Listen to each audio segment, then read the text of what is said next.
Institut politike in izobraževanja na Šaumu organizira 3-dnevna predavanja na prostem. Skupna tema moja pot do uspeha, kjer se predstavljajo različni govorci. Včeraj sta bila z nami dr. Janja Hojnik, najprej pravnic v lanskem letu, za njo je bil oxfordski diplomant Jure Stojan. Danes je bila na trgu Leona Štuklja z nami predsednik uprave Nove KBM, torej gospod Aleš Havc. Ravno kar teka predavanje gospoda Vasje Golarja s Pivovarne Vevok. Jutri pa nas na Stari trti najprej nagovori gospod župan Andrej Fištrevec in zatem pride pa še vodja informacijske pisarne Evropskega parlamenta, gospod Klemen Žumer. Želeli smo s temi predavanji navdušiti študente in ostalo zainteresirano javnost, da pridejo na predavanja, malo prisluhnejo in motivirati, da se z voljo da vse doseže.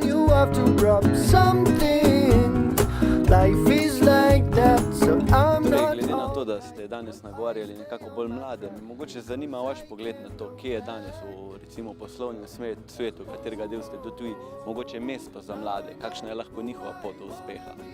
Glede, pravzaprav mesto za mlade je vse povsod. Zaradi tega, ker v vseh branžah, v vseh disciplinah mora biti prostor za mlade. Jaz mislim, da je tudi delovnopravna zakonodaja delno kriva za to, po mojem mnenju, zakaj danes mladi tako težko službo izgubijo. Vi morate vedeti, da ni obveznega predpisa, razen v ZUJF-u, torej v zakonu o omejevanju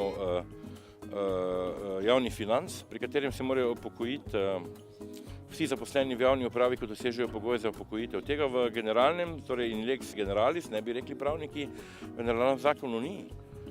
Nekdo lahko dela tudi preko predpisane obvezne delovne dobe za upokojitev, mladi pa čakajo in to mislim, da je problem. Mislim, da to ne bi jaz jemal kot prisilo, ne bi uvajal kot prisilo, ampak bi rajši stimuliral v bistvu zaposlene, ki so že izpolnili pokojninsko dobo z drugimi instrumenti, da bi se raje odločili za upokojevanje in da bi mladi dobili prostor. Zdaj, če greste sešteti na nacionalnem nivoju, koliko je še teh zaposlenih ki že izpolnjujejo pokojninsko dobo v službi, gostili to ni malo število in za isto število mladi čakajo pred vrati firm in institucij. In mi na banki imamo pravzaprav precej, bi rekel, mlado strukturo. In žal seveda zdaj ne moremo zaposlovati, zdaj zaposlujemo samo preizkušene strokovnjake, ker izpopolnjujemo kadrovsko strukturo, ampak bo pa glede prišel čas, ko bomo začeli zaposlovati tudi mladino in pripravništvo in programe. Mi že zdaj pripravljamo programe za mlade, za izpopolnjevanje, za vse skupaj še preden bomo začeli to početi. Tako da jaz sem absolutno pristaš tega, da se mladim da priložnost. Vsi moji izvršni direktorji, 33, 35 let, 40, a veste, ne? Mladi svet primika, gledajte, če ne to vi primikali svet, tako dolgo pa bo, poslušajte. Jaz sem tudi bil enkrat star 20-30 let, pa sem si mislil, joj, ti starci, ne, pri 50, ne? Pa sem zdaj starec, recimo po tej metodologiji, ki sem si jo sam proklamiral, ne? Ampak nikoli si pa nisem očital, zdaj, še posebej ne zdaj, da nisem prostora mladim dajal.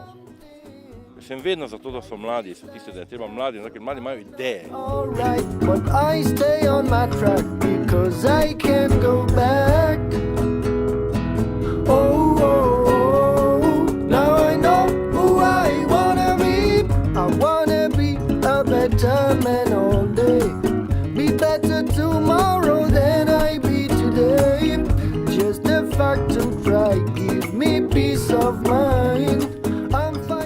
Pri meni se je začelo v Belgiji, ko sem spil kozarec piva Blanche, pač to je en stil piva belgijski. In takrat mi je kliknilo, kaj pivo ni samo pivo, pač pa je lahko ful več. Oziroma pač obstaja ful različnega piva, ful nekaj okusov. Takrat sem začel malo raziskovati, kaj pač je, kaj ni. To me je ful zanimalo, pol me je pa zanimalo, ker sem splošno tak bolj zvedav človek, kako se sploh pivo naredi in da sem videl, kako se da to narediti celo doma. In da sem si zrihtel opremo, kar se naredim doma in to me je tako fasciniralo, že sama teorija oziroma vse, kar sem v knjigo prebral. Videl sem, ker sem lahko ful kreativen in ja, sem videl tako neko možnost, da bi pa mogoče z nekim dobrim produktom lahko kaj naredil. Pač malo da sem gledal, mogoče bi ne še rekel naivno, ampak če je meni všeč, te verjetno še bo komu. Pač nekako se je to te povezalo v to profesionalno pot, ne samo varjenje doma. v garaži kot garažni pivovar. Super, mislim, da zaenkrat, da poznamo 4 toja piva, lahko pričakujemo, v kratkem jih že 8 mogoče. Ja, v bistvu dansko letos bo jih vsaj 8. No.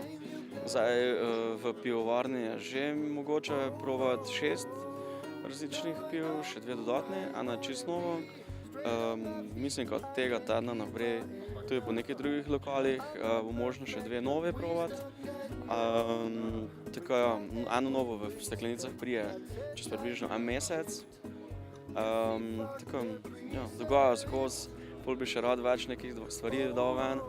Maja vseeno to neka resna delo služba, tako treba od ideje do pol realizacije, včasih kaj drugega tudi upoštevati, kako samo željo, kar nekaj narediš, najuriš.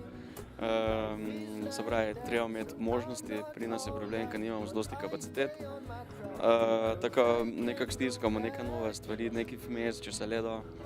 V prihodnosti upam, da bomo se lahko nabavili toliko dodatne opreme, da bomo lahko čim več eksperimentirali pa nekaj posebnih stvari dajali ven, ker pač mene to veseli, dosti ljudi, ki pije pivo, radi raziskujejo. Ta kultura pivska se razvija v Sloveniji, kar me zelo veseli in ja, rad bi bil pač del te zgodbe o razvoju. Super, najlepša hvala in veliko sreče še naprej. Prosim, hvala vam.